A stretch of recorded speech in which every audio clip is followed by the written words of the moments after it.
This is the big one everybody's been waiting for, female archetypes.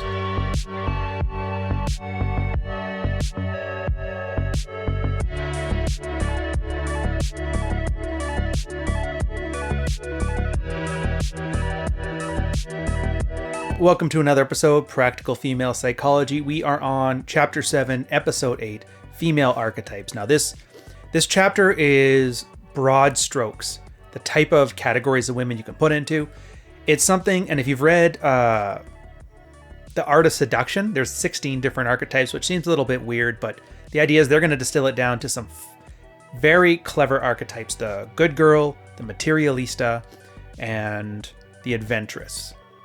So let's get into it. Quoting, "We categorize women into three simple classes, each with sex drive and self-esteem attributes. These labels were chosen for their common sense utility. Here we offer distilled, common sense advice on dealing with women based on our extensive practical experience." Now, many people hold on to the strong opinion that the only socially acceptable type of girl is the good girl, preferably with high self-esteem and a low sex drive. Unfortunately, women publicly exhibiting any other behavior are judged rather harshly by our society. The Art of Seduction lists 16 types of seduction victims. The descriptive traits he describes here to each type of victim are excellent characteristics to bear in mind when you want to build rapport with somebody. Our taxonomy deals on a more fundamental level and allows for the calibration of attraction and connection. Our types and Green's types can be viewed as orthogonal, and both his and ours can be used for great effect in seduction at any speed, and especially for relationship management, which we regard as simply long-term seduction. A couple things to take out of this going in. First off, I know they're calling it a taxonomy, very scientific language, but this is extremely fast and extremely loose. The last thing you want to do is apply any autism to this. This is in a very simple way of explaining it. It's just a way of seeing what the primary motivations of a girl is. Now, it's not the kind of thing that they are for a lifetime. A girl will change depending on how old she is, what she's looking for. Some days you'll find a 19-year-old good girl who just wants to play by the rules and not start any problems. You'll see a 28-year-old maybe doing the same thing because she wants to settle down and find herself a nice man. As soon as the kid's born, maybe they switch over to adventurous. Maybe after she's lost love in her man, she turns into a hardcore materialista. The other thing too is that not every girl is 100% one or the other. There's going to be traits of each. So again, these things are time-sensitive calculations. You kind of have to make them on the fly as you're there in front of the person in front of you. Finally, he talks about high self-esteem and low self-esteem, high sex drive and low sex drive women. The self-esteem, whatever. Sure, it's great, but I do want to put a giant caveat on the high sex drive and the low sex drive women.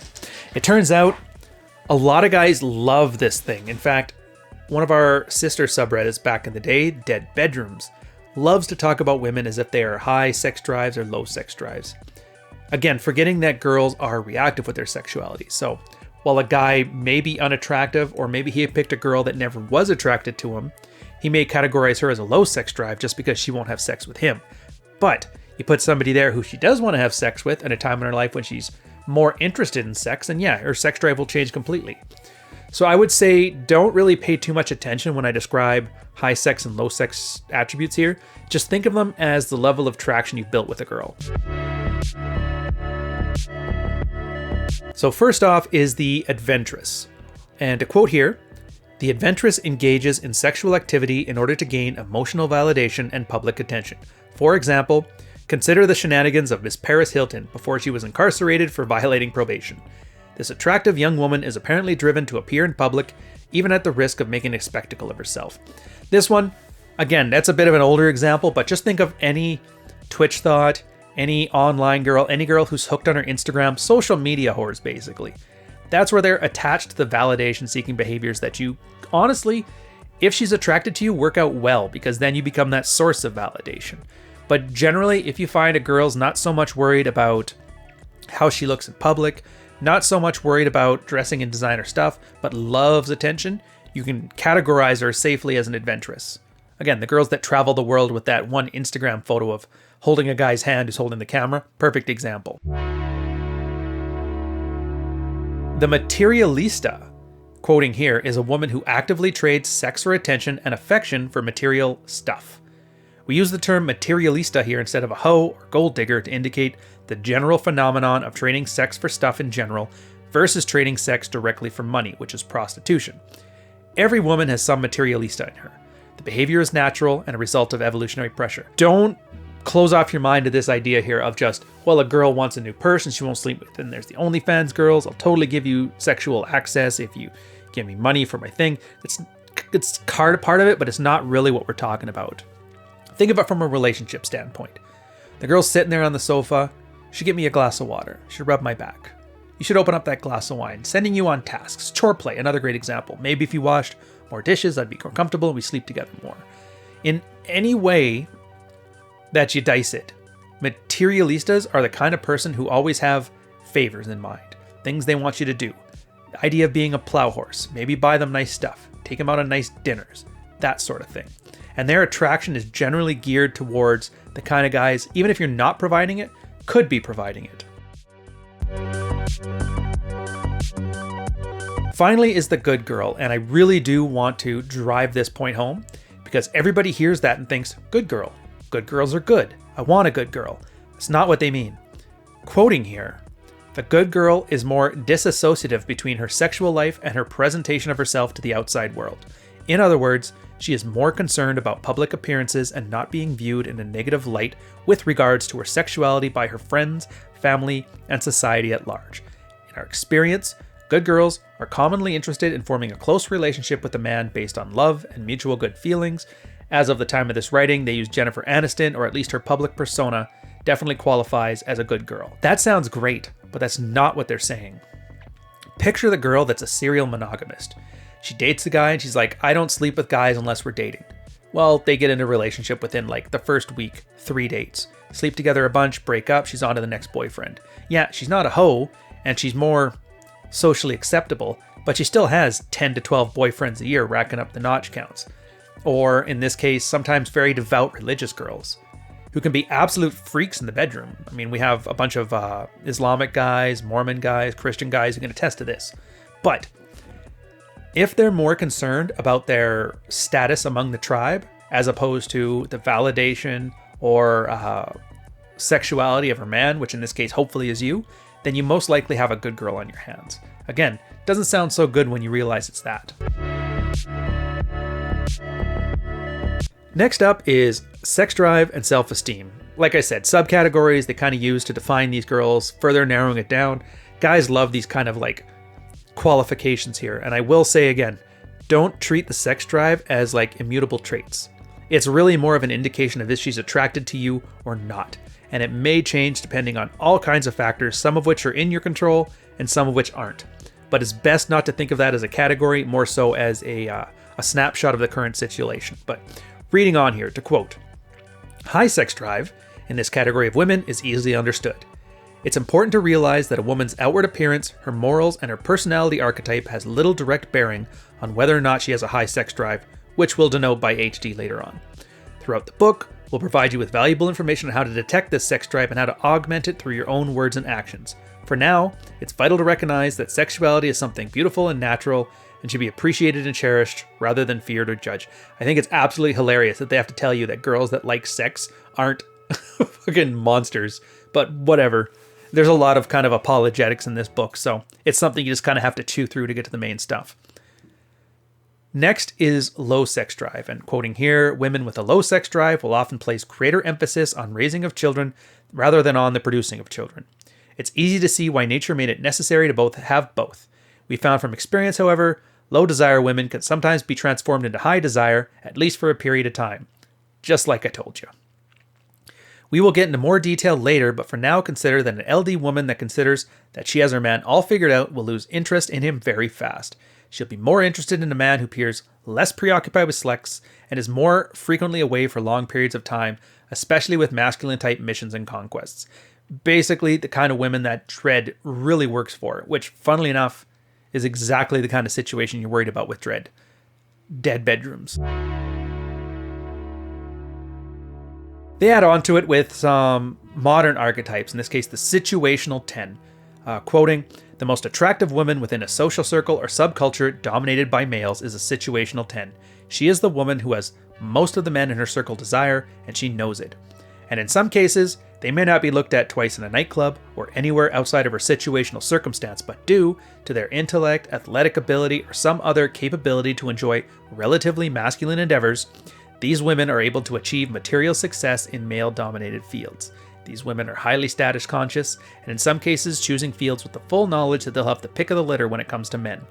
Courting or seducing these women is hard because it's absolutely impossible to fake status in these fields. Achievement is public knowledge. If you guys remember anything of the old Royce or Roosh writings when they were doing pickup in DC, they absolutely hated it. And that's because so many women there were politically driven career women. And so for them, especially for materialistas that are largely status driven, unless you're in a high political office, they really couldn't care less. Same thing with adventurous. There are not many adventuresses there. At that point, they're focused on status, so having an exciting life didn't appeal to them too much. They had their own money, so they aren't really materialistas that way. So it's kind of an interesting thing to see these things play out. And situational 10s, we used to call them Navy hot. Absolutely common. Good example for this, when I was sailing on ships back in my Navy days, the quotas were about 20 men for every woman on board. So at most you'd have maybe 20 girls. And a lot of the girls were average looking or homely. But that's the thing, when you're surrounded by 20 guys for extended periods of time, sometimes without even seeing daylight, it is amazing the kind of ego you can get on a girl that's situationally a 10 in those situations. And it was almost amazing. When you would hit a foreign port, we would hit like San Diego, and you would watch a girl's value drop immediately. It's like, you know that joke about girls hitting the wall and losing attractiveness? Well, this is what you want to see. You want to see guys pulling into San Diego, going to the bar, seeing California girls for the first time in 3 months, and then all of a sudden this homely, frumpy girl that was getting all the male attention has her attention drop off a cliff. And I'm not going to lie to you, a lot of the times things got ugly. I think the best example I can remember is this one chick who threw her shoes at the officer of the day.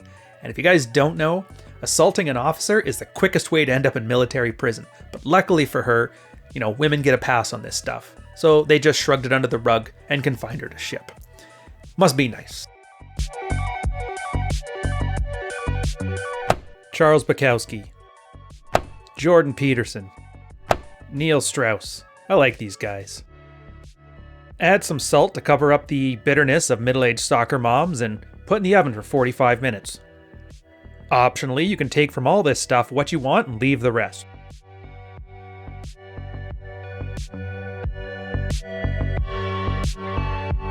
And then the one thing that a lot of guys, and this is a big reason why you're told when you're reading this book, wait until you're past the anger phase, because a lot of guys will just see red and they'll stop reading once they get to this point. And I'll quote you the paragraph.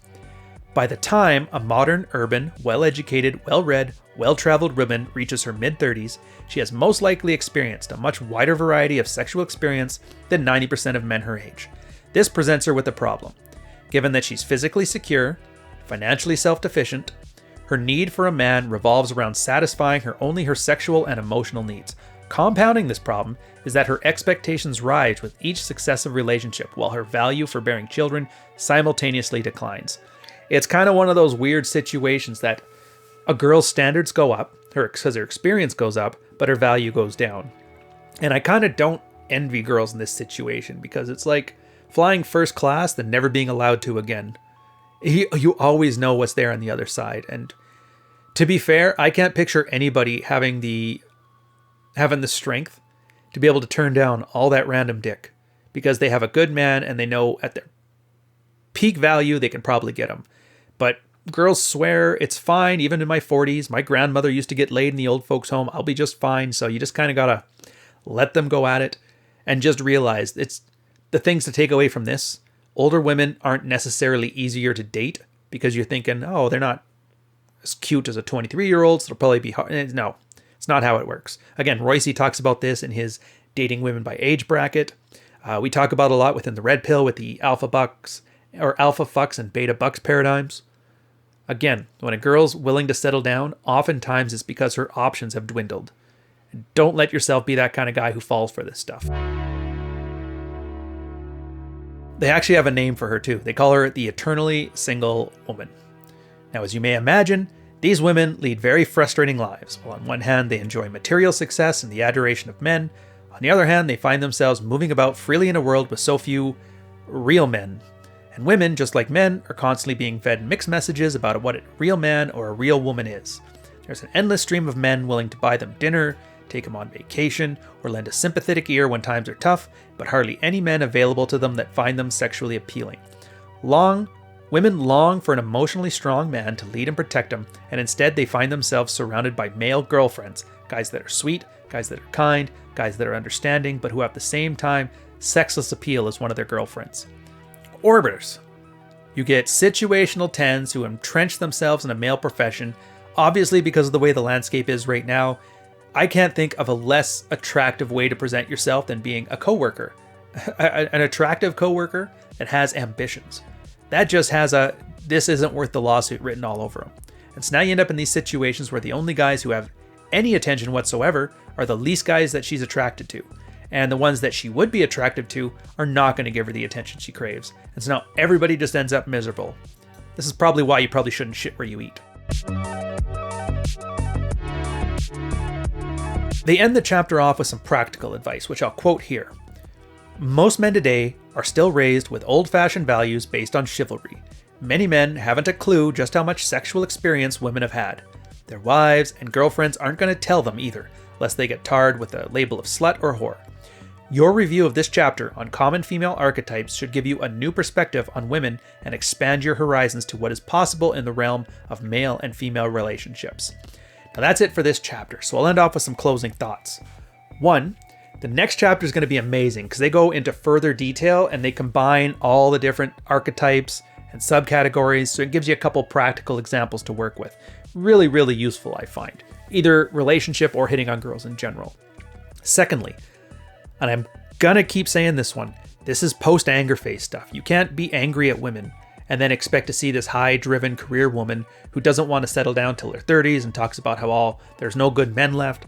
It's like, yeah, it's a weird situation, and I don't have much sympathy because they left a trail of dudes behind them that could have settled down with them, but imagine being in the situation where you're given everything. Male attention, male sexuality, career aspirations, and then by the time you get all of that stuff together and you're kind of peaking, nobody wants to settle down with you anymore. You could see a lot of women getting really bitter over this, and that's the problem, is that you put them in the higher echelons of power, and then you wonder why so many government agencies right now are full of such angry people. I'd argue this is probably a factor in it. Same thing with adventurous. Again, adventurous doesn't mean anything other than she craves validation and attention. And every girl has it to some extent. The adventurous is the one who's going to have it at the expense of the other two. She'll like validation more than a fancy purse. She'll like validation more than a reputation. And just be aware, if you can be that source of validation, it's an amazing yet dysfunctional type of relationship. And then finally, materialistas. It's not about money. It's about more. It's always about more. And I'm kind of spoiling in the next chapter here, but the big part of it is being okay with orbiters. Orbiters giving her the things she crave. Meanwhile, you're just there for sexual gratification. I would argue materialistas are the best kind in the sense that even though they have this drive to acquire, they actually prefer to lose these battles. And so if you hold fast, you have a strong pimp hand, these ones can tend to be very fulfilling. So on that note, I'll catch you guys in the next one. See you next Sunday. Cheers.